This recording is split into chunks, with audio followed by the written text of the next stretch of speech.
Welcome to the funnel effect. आज हम एक बहुत ही दिलचस्प विषय पर बात करने वाले हैं, एज़्योर रिसोर्सेज के लिए मैनेज्ड आइडेंटिटीज। हाँ, और हमारी ये चर्चा माइक्रोसॉफ्ट लर्न के एक बहुत अच्छे आर्टिकल पर आधारित है। बिल्कुल।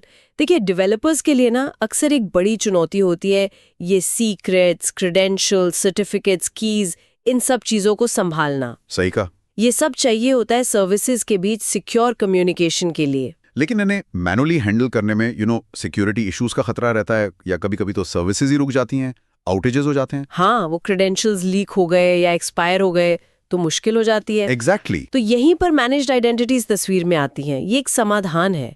ये डेवलपर्स को क्रेडेंशियल्स मैनेज करने की वो जो सिरदर्दी है उससे बिल्कुल मुक्त कर देती हैं। हाँ, बिल्कुल।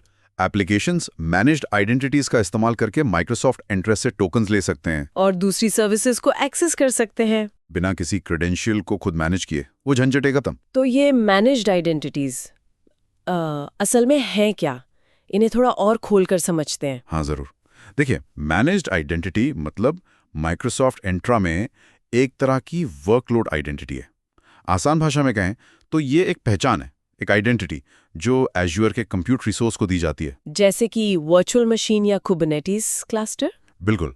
वीएम, कुबरनेटिस क्लस्टर या ऐप सर्विस, इनको ये आइडेंटिटी असाइन की जा सकती है। फिर इस आइडेंटिटी का इस्तेमाल करके वो रिसोर्स दूसरे डिपेंडेंसी रिसोर्सेज को एक्सेस कर सकता है। जैसे स्टोरेज अकाउंट या एसक्यूएल डेटाबेस। हाँ, बिल्कुल। स्टोरेज अकाउंट, एसक्यूएल डेटाबेस, की वॉल्ट, और सबसे जरूरी बात, इसके लिए एक्सेस कीज या पासवर्ड जैसे सीक्रेट्स की जरूरत नहीं पड़ती। अच्छा, तो फिर कैसे होता है ये? ये सब माइक्रोसॉफ्ट एंट्रा से मिलने वाले सिक्योर टोकन्स के जरिए होता है। आप इसे उस रिसोर्स का एक तरह से डिजिटल आईडी कार्ड समझ सकते हैं। ओके, ये तो सुनने में काफी अच्छा लग रहा है।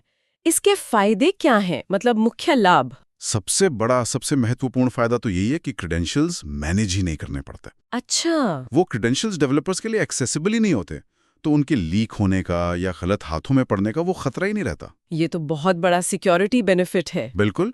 दूसरा फायदा, मैनेज्ड आइडेंटिटी से आप किसी भी ऐसे रिसोर्स को ऑथेंटिकेट कर सकते हैं जो माइक्रोसॉफ्ट एंट्रा ऑथेंटिकेशन सपोर्ट करता हो।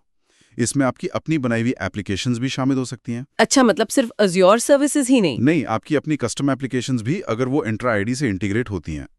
और तीसरा, ये सुविधा बिना किसी अतिरिक्त लागत के, मतलब नो एक्स्ट्रा कॉस्ट, मिलती है। वाओ, नो एक्स्ट्रा कॉस्ट, ये तो कमाल है। अच्छा, सोर्स में बताया गया है कि ये दो तरह की होती हैं, सिस्टम असाइंड और यूजर असाइंड। यहाँ बात थोड़ी और दिलचस्प हो जाती है। इनमें क्या अंतर है? हाँ, ये समझना बहुत जरूरी है। देखिए, सिस्टम असाइंड मैनेज्ड आइडेंटिटी जो है वो सीधे किसी एज़्योर रिसोर्स पर ही एनेबल की जाती है। उसी रिसोर्स पर? हाँ, उसी पर। और इसकी पहचान, इसकी आइडेंटिटी उसी रिसोर्स के लाइफ साइकिल से जुड़ी होती है। मतलब जब आप वो एज़्योर रिसोर्स डिलीट करेंगे तो आइडेंटिटी भी साथ में डिलीट हो जाती है। बिल्कुल, ऑटोमेटिकली डिलीट हो जाती है। और इसे सिर्फ वही वाला, वो स्पेसिफिक एज़्योर रिसोर्स ही इस्तेमाल कर सकता है टोकन्स रिक्वेस्ट करने के लिए। तो ये सिंगल एज़्योर रिसोर्स के अंदर जो वर्कलोड्स होते हैं उनके लिए ठीक है, काफी उपयुक्त है। ओके। और दूसरी वाली यूजर असाइंड? हाँ, यूजर असाइंड मैनेज्ड आइडेंटिटी, वो एक अलग स्टैंड लोन एज़्योर रिसोर्स की तरह बनाई जाती है। मतलब रिसोर्स से अलग? हाँ, बिल्कुल अलग। आप इसे बनाते हैं और फिर इसे एक या एक से ज्यादा एज़्योर रिसोर्सेज को असाइन कर सकते हैं। अच्छा, एक आइडेंटिटी कई रिसोर्सेज को? हाँ, बिल्कुल। और इसकी लाइफ साइकिल उन रिसोर्सेज से इंडिपेंडेंट होती है जिनसे ये जुड़ी है। यानी अगर आप वो रिसोर्स डिलीट भी कर दें जिनसे ये असाइंड है, तो भी ये आइडेंटिटी बनी रहती है। इसे आपको अलग से एक्सप्लिसिटली डिलीट करना पड़ता है।